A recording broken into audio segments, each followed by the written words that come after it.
Subscribe to our YouTube channel and press the bell icon to get the latest updates. Hello and welcome to The Print. I am Snehesh Alex Philip. Today we're discussing a very important subject. Recently, The Print carried 4 articles on Pakistan talking about the various facets of the Pakistan Army. Now, one of the things that intrigued me was the fact that the article that has been written by Major General Amarjit Singh says that Pakistan fighting war in India's hinterland without weapons. That's the 6th generation warfare. So we have with us Major General Amarjit Singh, who's commanded the 39 Div in the Northern Command. He is now a visiting professor at the Punjab University. Welcome to The Print, General. Thank you. Thank you so much for having me.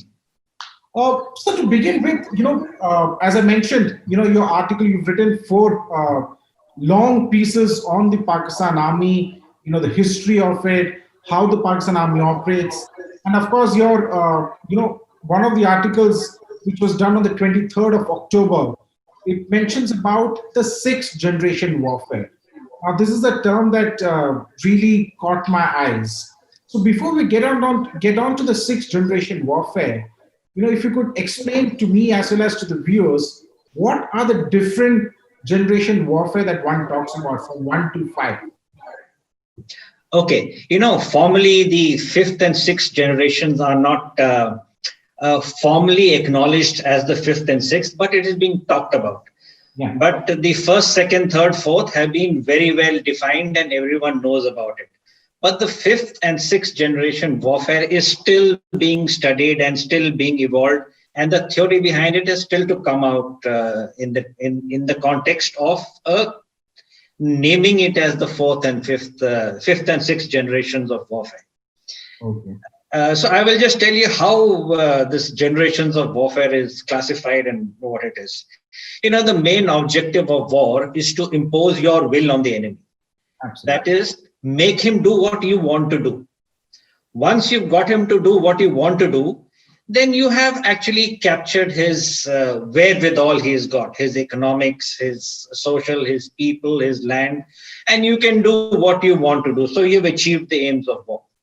So in the 1st generation of war, you imposed your will on the enemy by physical force. That means it was a one-on-one person. That means you had one person fighting the other person. And all that depended upon was your own physical strength and your physical skills, your own skills, how well you wielded the sword and how well you fought and what is your strength and your height, weight just made all the difference. And second was the numbers. And how much numbers did you have? So this was what the 1st generation of war was. That is physical strength and one-on-one on to others with the numbers you had. And then was the advent of the long bow. That is the bow and arrow. With the bow and arrow, what happened was that the distance between the two fighting people increased.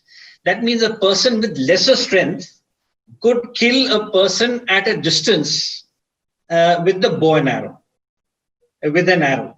So the physical strength went out of the equation and you started having the bow. And then the long bow developed into the firepower. So the 2nd generation denoted firepower. Okay. That means the amount of firepower you had. I will just bring you to the context of Kargil. In Kargil, we used immense amount of firepower. So actually, if you ask me personally, my view, we fought Kargil as a 2nd generation warfare, purely with firepower. And that's how it is done in the mountains. So that's not saying it's a better tactics or a bad tactics, but we fought the 2nd World War with the Kargil operation with firepower. So that was the 2nd generation warfare. The 3rd generation warfare came to avoid this firepower and the movement of this firepower, you went into maneuver. So the 3rd generation of warfare was denoted by maneuver. This was done in the 2nd World War, and the Germans started with this theory of maneuver, where they outwitted the static defenses and they were able to maneuver their forces behind the enemy and come to a position of advantage and fight from there. So you're, So referring, that was, you're referring to the Blitzkrieg operation by the Germans. yes. Even before the Blitzkrieg, the Germans were practicing the theory of maneuver, where they basically wanted to defeat the Maginot Line, where they were all defended. That was a static kind of a warfare, and the Germans produced these tanks from which they could maneuver and come behind the enemy to a position of advantage and then destroy them, and then were able to impose their will on the enemy. After the third generation of warfare came the fourth generation of warfare. You know what happened in the fourth generation of warfare? There was a blurring of the international boundaries. There was a blurring of the soldier and the civilian. There was a blurring of the border areas and the hinterland. There was a blurring of the government and the non-state actors. So what happened was that governments would create non-state actors who would be working as a proxy, and they would deny the ownership to this non-state actor. And this was working as a proxy, and this non-state actor would get into the hinterland of the enemy and do his tactics by the term which I would call terror. So terrorism came in with the fourth generation of warfare. So this a small body of people would come to the hinterland, select a soft target and create terror. And that terror of the people will be felt by the leadership. And the leadership, because of being terrorized, would take decisions that were in consonance with the enemy's design. So this is what happened. So there were no soldiers. The soldiers were actually not fighting. The people who were fighting were non-state actors, and they were fighting not on the boundary. They were fighting in the hinterland where they were fighting, and they would stay hidden, and they would come up into the physical space, create a terror kind of a situation, and then head back into the cyberspace. And they would create the terror. And this terror was supposed to hit the leadership and change their pattern of decision making. So this is how the system of terror, the system of insurgents, the system of terrorism, the fourth generation warfare by proxy, all this came up. So this all was the fourth generation of warfare. And in this, the element or the weapon that was being used was information, and second was the terrorist. So this is what we could define basically as the fourth generation of warfare. And then after this, there was a sort of a lull in the discussion of the generations of warfare. And now people are calling it the next generation of warfare. Now, I would classify the next, I would say fifth generation of warfare, as the warfare of the information, where the information has got weaponized, where the weapon that is going to be used is information. And basically what you are trying to do is through the information, by your knowledge of the systems that are happening, you are creating problems in the fault lines that exist in the enemy. And you're hitting on the fault lines to the information where you get. There's a blitzkrieg of information that you are giving out. This is what I would call the war of narratives, that you would create a narrative and make people believe that it is the correct narrative. And people will start believing in that narrative by an information blitzkrieg on the people, saying that this is actually the truth. And maybe that falsehood gets repeated so many times that you start believing that it is the truth. And that changes your decision making. And somehow or the other, you make the people start doing things that the enemy is wanting you to do. So that is the fifth generation of warfare, where you are actually weaponizing the information which you are doing. And now, which I call as the sixth generation of warfare, also included in the next, we can call it the next generation of warfare, is the warfare of your minds, of the mind, of controlling your minds. Now, what is happening is that after the information warfare, we have come up to systems, two important systems. One is this large data, which of course Facebook, Google, and all they are collecting. That is large data. And coupled with this, you have artificial intelligence. Yeah. So now with these two things, large data and artificial intelligence, you have a system with you where I can enter your brain psychologically and keep bombarding you with such a thing till you are so psychologically trained or psychologically bent to believe what I am saying. And once you start responding to what I am saying, I have actually captured your mind. And now what I'm trying to do, now I can make you do anything what I feel like. So I have imposed my will on you. So once I start capturing your mind and I change your thought process, that is what the sixth generation of warfare. Now, I will put in this in a slight perspective. The Russians in the last election of the President of the United States, it is said, yes, it is said that Russians meddled with the elections there. I don't know if it is proven or not, but there are undercurrents to it. They changed the thinking of the people, where they said that they changed the voting pattern. Therefore, they got a leader which maybe not someone else wanted. So now what has happened is that you've got a conducive leader in that country and you can make the leader do things that you want to do. So that is the system that is being followed now by attacking the people and the leadership through a system of information and psychological techniques to alter your way of thinking or alter your basic core values and then impose my will on you. Now, so this is what is the sixth generation of warfare that is happening.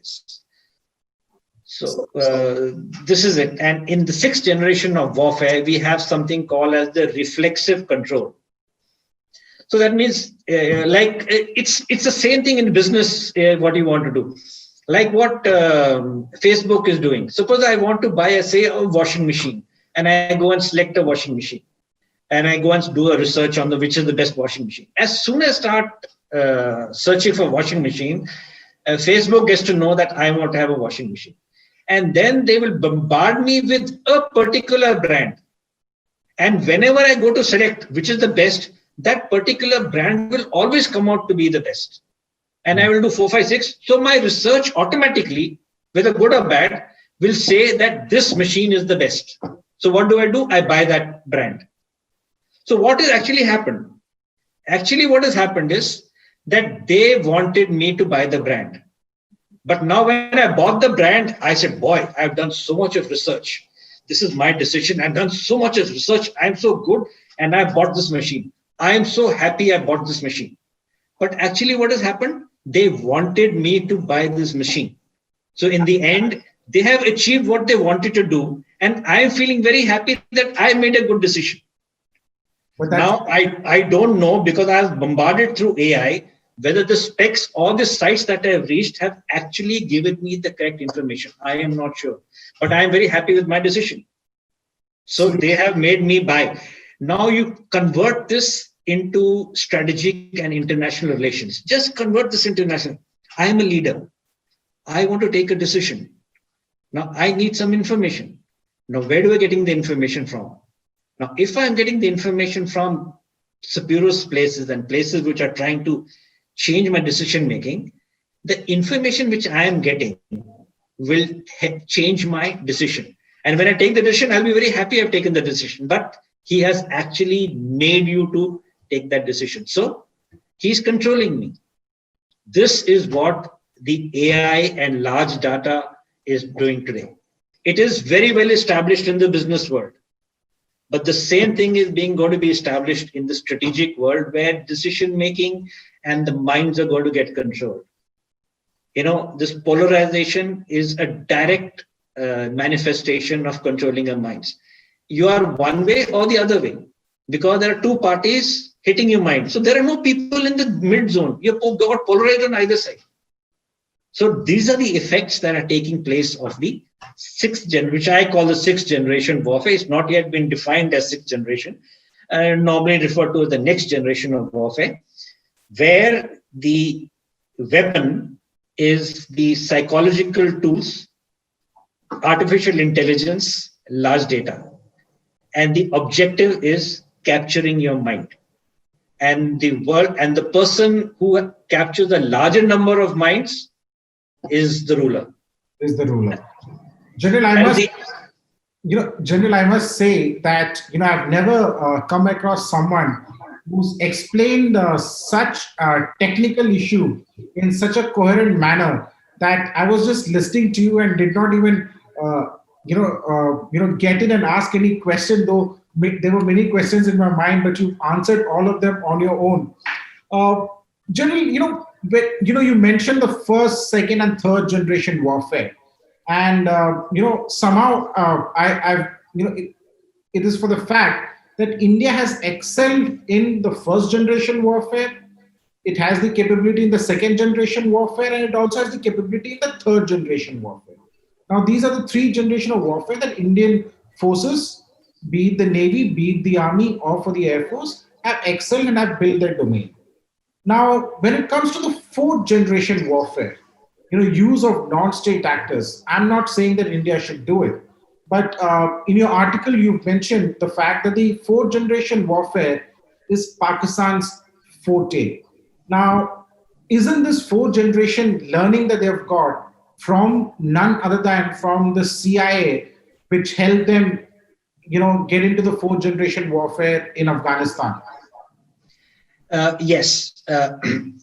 Afghanistan was actually the founding thing of this fourth generation warfare, where they fought the Russian forces Americans fought it by total denial. There were no soldiers on the ground, neither the Pakistani soldiers, neither the American soldiers. And they were just jihadis. They were the trained jihadis who were there, who would fight the Russians, and they beat the Russians through an unconventional hybrid warfare. It was not soldier to soldier. It was not firepower. It was not maneuver. It was basically unconventional warfare. So Pakistan has a very high experience in fighting an unconventional warfare, which is the fourth generation of warfare. And they have done it in 1947, where the raiders came across and went into Baramulla and all. That was I would call it a fourth generation warfare. The phase one of 1965, where phase one was that they would get these raiders, come into Kashmir, capture the airport and capture the radio station. And from the radio station, they would transmit to Pakistan that, look, we are there, we need help. And then that would legitimize or justify Pakistan's army coming in. That was phase two. So that is how the whole operation was planned in 65 operations. In 71, it was not so much because they didn't have the time. They were slightly in the reactionary mode because the Bangladesh war also being fought at the same time. But in the northern sector, that is in Kashmir sector, the fourth generation warfare was also being fought. So they have a lot of... Now you say that India has only the three generations warfare. Look, this fourth generation warfare is fought in two ways. What Pakistan is doing is that they are fighting this fourth generation warfare outside of their territory. Yeah. And in my analysis, I would call that as an offensive conventional war, an offensive hybrid war. That means you're on the offensive outside. Yeah. Correct. Now, wherever you're fighting the war, if that country does not have a defense against this hybrid war, that country will collapse. The fact that India has not collapsed and the J&K area where this unconventional warfare and the thing has not collapsed, and we are able to give one for one back, it says that yes, we have got an understanding of the fourth generation warfare, but what we are fighting is a defensive fourth generation warfare against. Yeah, so they are on the offensive and we are on the defensive. And I think today we have specialized in this defensive art of fourth generation warfare, and we can defend ourselves very well against this warfare because now we have got the experience of defending ourselves. The only thing that India doesn't have is this offensive capability of this hybrid warfare. That means we don't believe in it. I mean, the Indian we're not pursuing it. Yes, pursuing it because the philosophy of India doesn't say so, that we don't believe in this kind of warfare. Absolutely. But as far as the defensive fourth generation of warfare, I think we are very good at it. Our forces and all are very well trained. We have got the experience. So yes, we have capability of fourth generation warfare, but we are much better off at the defensive part of it. In the offensive, no, not yet. We do not have. Possibly our philosophy doesn't say so. So it's not that way. Yeah. Sure. And I completely agree with you on that. India doesn't have the philosophy for an offensive fourth generation warfare. India is fighting a defensive fourth generation from a defensive perspective. So this also now come to the fifth generation warfare, and you've described it beautifully as a war of narratives, where information gets weaponized. Now, while of course what is happening in Kashmir is part of the fourth and the fifth generation, but an example in which the war of the narrative really came out in the recent past between India and Pakistan was the Balakot strike, of last year. The India woke up to the information about its strike, not from the Indian military, not from the Indian government, but from a tweet by the then ISPR DG Major General Asif Ghafoor. Now they went ahead with building such a narrative that they even brought a dead crow in a jungle to build a narrative that the Indian attack had failed, which was completely far away from truth. So in a way, Pakistan was able to build a narrative and sow seeds of doubt in people across the world with their fifth generation warfare. Is India lacking in the fifth generation warfare, sir? Yes. Now, if you take the Balakot strikes, there will be many Indians who will still doubt, was it done or was it not done? Absolutely. So why was that doubt created? The doubt was created by a very offensive blitzkrieg by Pakistan. It was an offensive blitzkrieg. Very immediately they got into the action, and they've got this organization there, and they came up with this narrative. They blasted the Western press. They blasted the Indian press. They brought the Western press members to those vague hillsides where some bombs had fallen long time ago, showed them those areas. And the narrative that was built that this thing never ever happened. And this narrative became so strong that very Indians still have a doubt that, did it happen or did it not? And our narrative was, we did not think that no one would believe that it would not happen. Yeah. But it somehow in the end, when we got to see that, okay, people are not believing it has happened. It's only then when our narrative started taking place that, look, we've got to show that, yes, it did happen. Yes, I think what you mean by not the Indian press. I think the social media. I think the Indian press, for that matter, really came out in support of the government. Many of us, were shown the satellite imagery, and we reported from those satellite imagery mentioning that how the strike took place and where all it hit. So now, fifth generation, yes, we both agree that India lags behind when it comes to fifth generation warfare. It's something that they need to focus on. The latest generation of warfare that you've spoken about is the sixth generation warfare, and you say that the sixth generation is when large data and AI, that is artificial intelligence, comes together. However, while you have Indian military leadership, Indian leaders talking about AI, but most of the time there's hardly any work on the ground. It's a lovely word to be used every time you give a seminar. You speak about AI. Isn't India lagging way behind in AI? Now you have Pakistan, which is ahead in fifth generation, and you have the northern neighbor, that is China, which focuses big time on this sixth generation warfare. Are we again lagging behind? And if yes, what do you think is the way out? See, I'll tell you what is happening. We are not lagging behind in AI when I talk of AI as such. Our Indian technical minds are the best in the world. You can't fault them.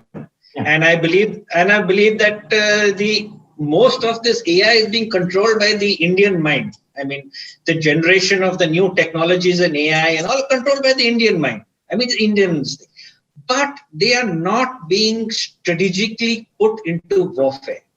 Yeah. Now, in India, there's a break between the technology and warfare. Firstly, we don't have a university or a place or something where strategy and technology could be studied together. Like the NDU, which hasn't come up, it should have come up. That's a kind of a place where all these technologies can bind together with strategy. And it's only then when you can understand AI in context with warfare. With warfare. Otherwise, that technological mind of the Indian technocrat is meant only for civilian enhancement of AI. We are not putting him into the warfare where AI is being used. So that is where the break comes in. Okay. So that way we are slightly behind. I must tell you what, three countries are now leading the way. Russia. Now, Russia, I will tell you something. Russia has very quietly taken Crimea. They are on the way to take Chechnya, correct? And very quietly, they have come into Syria to fight Syria. And nobody in the world has questioned as to why has Russia come into Syria. Otherwise, Russia used to be talked as the evil world. Yeah. The evil empire. And wherever Russia would come, America would, launch a torrent that, look, these are bad guys. But very quietly, they've come into Syria. And today, you and me are not even questioning as to why Russia is in Syria. And they have done it. How they have done it? They have created the narrative and made you and me think that, look, they are not the bad guys now. Yeah. And that has not come about on its own. Yeah. It has been a very concerted effort by the Russians. Today the belief is that, okay, they are not the evil empire. They are okay guys. And if fighting in Russia for them is okay, acceptable. So that is what the Russians have done. And Russians have got this fantastic force, which they call as the little green men. Yeah. It is the counter thing of our Fidahidin or something. And they are the 007s, license to kill. No questions. So Russians don't like a guy. They send these little green men and the work is done. So, that situation is that they have done. What are the Americans doing? Americans are collecting data. They have got the data. They have got the ownership of data. They have got satellites, which are now, there's something called as brain mapping. Yeah. And there are some, when you're feeling happy, there are some kind of a brain waves. When you're feeling sad, there is some kind of a brain waves. So they are trying to map your brain. And are you happy? Are you sad? Are you good? Are you bad? And based on your mood, those waves can be monitored and exploited without even knowing it. So now they are at that level of controlling you. You don't have to enter on the keyboards. Just by you're feeling good, whatever your brain waves are coming, they're going to capture that and work on the data on that. So the things are going up into a very extended state. In India, we are nowhere near it. So what I would say is that the Indians are under attack. We are under attack from this generation, and we should know it that we are under attack. So until and unless we don't know we are under attack, we will keep getting subdued by this onslaught that is of the information that is coming to us. And our minds and our core values will start getting, we will start changing our core values, You'll see one thing. Today, you believe that the Chinese are bad people. Yeah. You believe it. I mean, half of India believes it. Why does it believe that they're bad people? About 6 months ago, we said, oh, Chinese are good. I mean, everything was in China. All our dealings with the China, okay, they're okay. But in 6 months, we started believing that the Chinese are bad. How is it that our decision has changed within 6 months? It is because of certain narratives that have come up to us, how we are fed, the information that is coming to us, and the incidents have come up.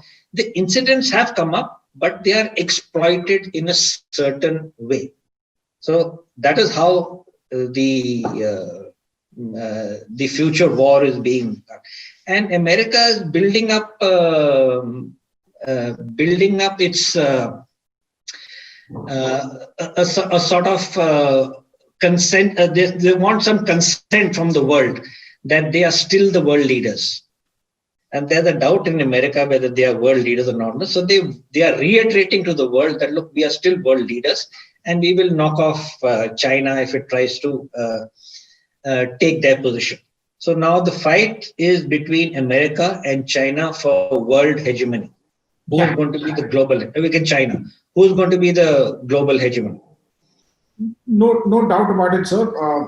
But it's not just the play of, I just beg to differ a bit little on the China aspect.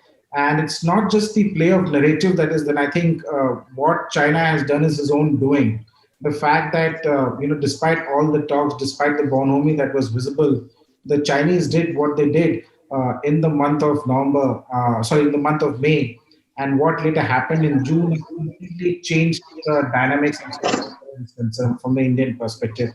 I think my boss, Shekhar Gupta, in one of the Cut the Curtain, had rightfully mentioned that China has undone what all it has done since 1962, the goodwill that it has generated by doing what it did this year round. So you mentioned 2 countries which are ahead. You were mentioning 3 countries, but you've named only 2 countries. One is Russia and the US. The third country is China.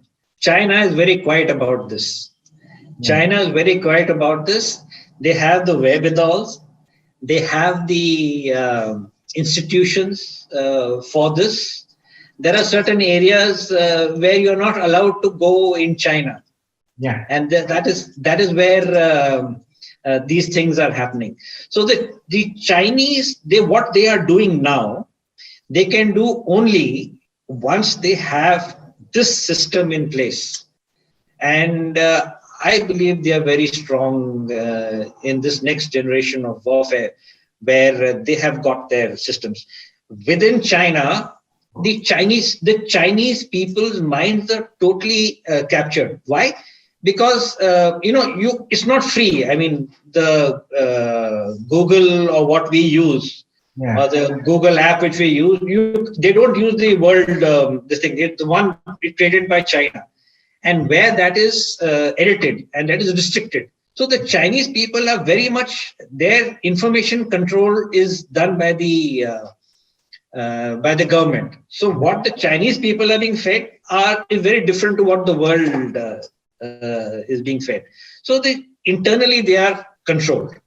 So there is a sort of you would say dictatorship type, and the control not quite free. Absolutely, there's no doubt about the fact that China is not a free society. It's controlled and run by the Communist Party of China. It's more of a party rather than just a democratic nation. But thank you, General Amarjit Singh, for beautifully explaining this whole concept of different generational warfare, and also bringing to light what the sixth generational warfare is. I think you're the one of the initial ones who've spoken about the sixth generation warfare, and also that it's time for the Indians actually to realize that they are indeed under attack.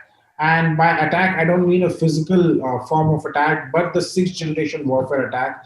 Uh, as you rightly mentioned, be it from buying a simple washing machine of a particular brand to even understanding what is happening at the borders or not looking beyond our borders itself is part of a sixth generation warfare. Thank you so much, General. I'm sure the viewers also would have learned a lot. I did from this interaction. Thank you so much, General, for joining with me at the print. Thank you. Thank you so much. Thank you very much.